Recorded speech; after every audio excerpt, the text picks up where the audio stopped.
Hey, this is our first episode of a mini series that we are doing for Elevate and Lead. I'm Megan Swan, a wellness coach and consultant and the founder of Megan Swan Wellness, here with my friend Barbara. Barbara, please introduce yourself. Hey everyone, I am Barbara, founder and CEO of Be Bold Group, and do leadership work with female founders in startup to growth phase. Beautiful. We're going to riff first off on Before You Quit, Hear Us Out. So set us off, Barbara. Where should we start on this idea? This is like really just a prompt that we want to go into and dive into, because I think that so many women that are in our network and in our circle, immediately when you hear that somebody is burnt out, they immediately want to quit, right? Or they know that this is coming, they know that this is surfacing for them. And when Megan and I were talking more about this, we were also prompting ourselves to think about what feelings are behind it when we're thinking about leadership and wellness. What thoughts, feelings come up when you want to quit or when you want to leave an organization? And I think that a lot of the immediate feelings, or the most common feelings that surface, is that it's the company culture, or that it's somebody else. We're constantly, not that it's not them, but that this is constantly surfacing, right? It's the company, it's the leadership team, it's this, it's that, it's them. And I think that really when we dig into it, yes, there could be problematic organizations, there could be things that the organization needs to work on, but we always like to talk about things that are within our control. So instead of just looking at, okay, this is a problem within the organization, they're burning me out, I'm leaving. As a woman in leadership or in a corporate space, we're constantly trying to prove ourselves when people are not asking us to. And that in itself will burn you out.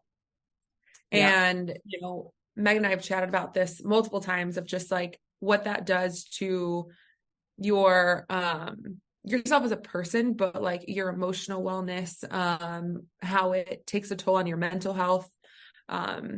Yeah. Well, I mean, also just to preface that we've created this program, Elevate and Lead, around the intersection of leadership and wellness.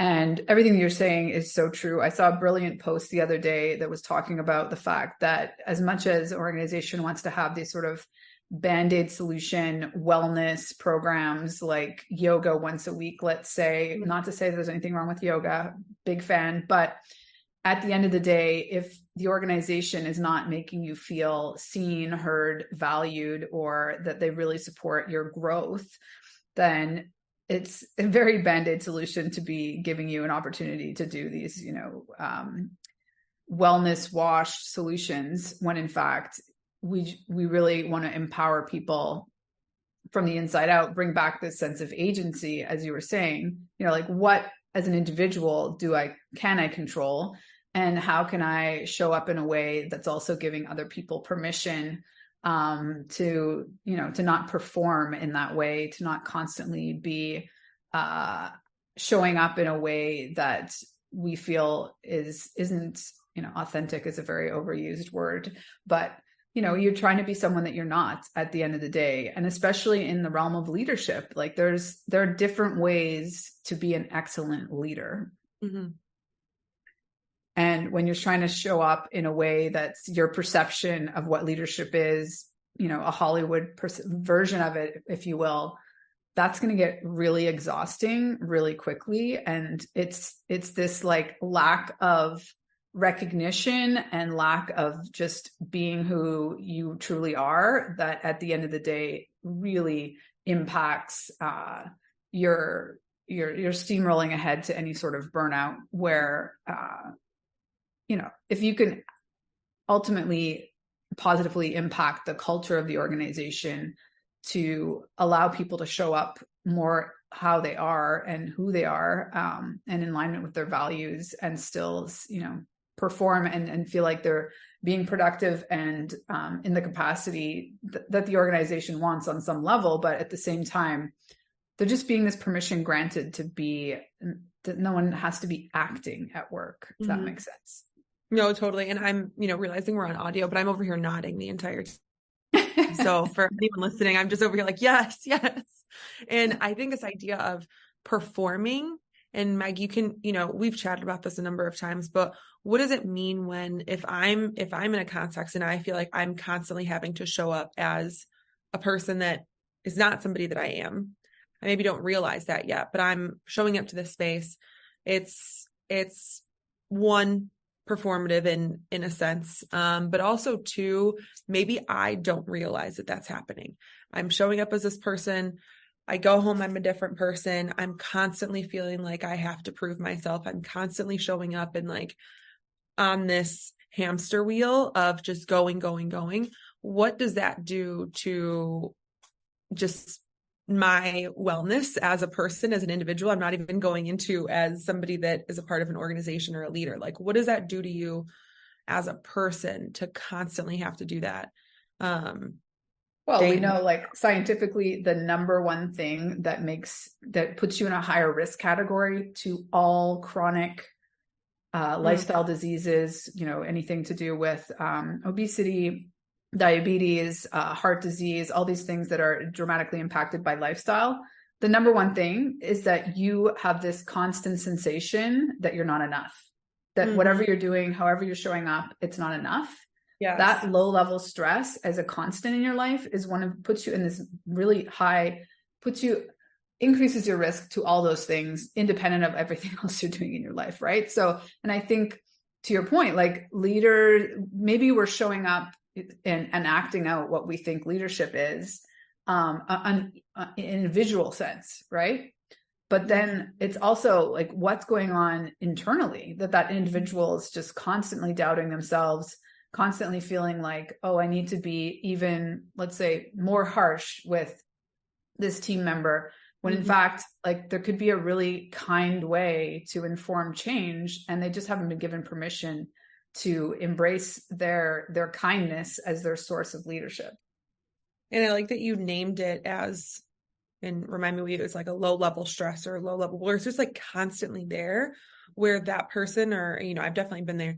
We don't think you're looking at your life, you're like, okay, it's not that bad. Like I have all these things, I'm having success in this sense, but you're not really addressing this underlying stressor of constantly having to show up as somebody that is not who you are, constantly having to prove yourself, constantly having to think about what others are thinking about you. That you show up and you do that every single day, that stressor, I think that because it is this like low level underlying stressor, people don't address it. And then you're like in a job for 5, 7, 10 years. And then people are starting to realize that, oh, maybe that was a problem. Maybe I shouldn't have been doing that.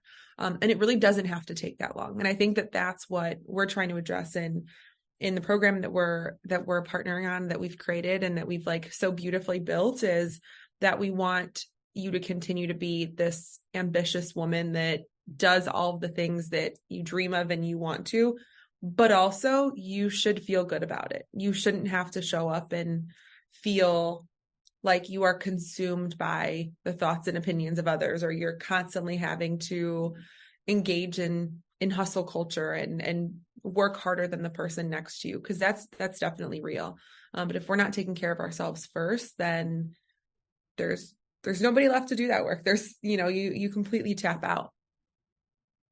Yeah. So it's multiple fold, but it's at least twofold, where of course you need to ideally be taking care of yourself in a physical, emotional level, mental as well, in terms of, eating food and fuel that's nourishing, sleeping as best you can, moving your body, like all of these sort of fundamentals, in order to give yourself the best opportunity to show up consistently with energy, with motivation, really sourcing your passion for what you're doing from an authentic place and not this should energy. And then also what we're really hoping in this program is to give women specifically the permission to embody the type of leader that they are. So it doesn't have to be the stereotypical leader, in that it doesn't have to bring harsh energy. It doesn't have to be loud.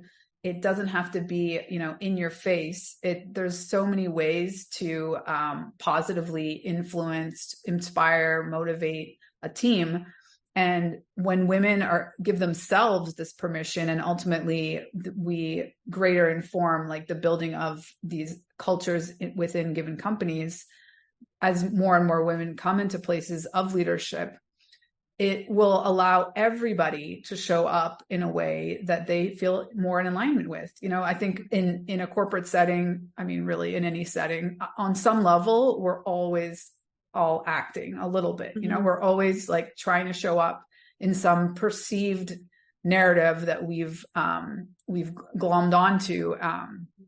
And sometimes, let's face it, like sometimes the narrative can be helpful, because once you learn that you control the narrative, it's like the same story you keep telling yourself. It can be this, really stressful or victim mentality story that you're telling yourself, or you can shift into this narrative of constantly reminding yourself, I'm doing the best that I can. I'm showing up constantly. I'm here for the right reasons.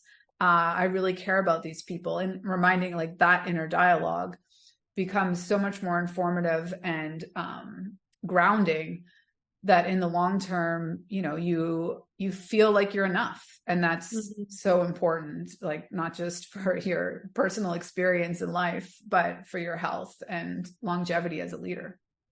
Yeah. And I think some of the things that you were saying, like I would see that, like drink your water and get your morning routine in and get your workouts. And I was like, I think two parts of that. One is I was the person that was waking up at 5 a.m. and going to the gym and doing all these things. And I still, whenever I look back at that time, I still don't think that I was taking care of my wellness at that point. Like, I don't think that I was prioritizing wellness. I think that I was doing things that I thought I had to do, but I was still on this hamster wheel, versus actually, now my morning starts with like, I have it on my calendar to journal and meditate and do breath work in the morning. And starting my morning like that starts a lot differently, because I'm just focused on that. If you're doing, your workout at 5, 6 in the morning, but you're still thinking about all the things that you have to do, and you're stressing about what happened yesterday, and you're thinking about a meeting that you have, like, it's still not helpful. So I think the power in that is also having control over, okay, this is time for me to start my day and, be present in my life and my body and my time. And I think all of those things are so powerful, and learning how to do that, so that it is for you and not because you feel like you have to do it, is so powerful. But I think that, in the last part, you were talking about how we show up and how we think about ourselves. And, we're going to definitely chat more about that in the next one, which is, surprise, surprise, talking about how we spend way too much time reading the room and way too much time in our heads. And I think that that's something that women definitely do more than men. But if this is resonating with you, if you are a woman in corporate and you want to step into that next level of growth, and you want to not just continue on this route of growth in your career, in your life, but you want to feel good about it, you want to feel empowered, you want to feel confident, join the Elevate and Lead micro experience program that we have launched. We have a wait list going right now. You can join the wait list and then get all of the updates. And spoiler alert, we have some self-paced like learning even before we get started. We have some tools that we're sharing, some podcast playlists, all the good things. So join the wait list. We'll add that to the show notes. And then we'll go from there. Beautiful. See you in the next one.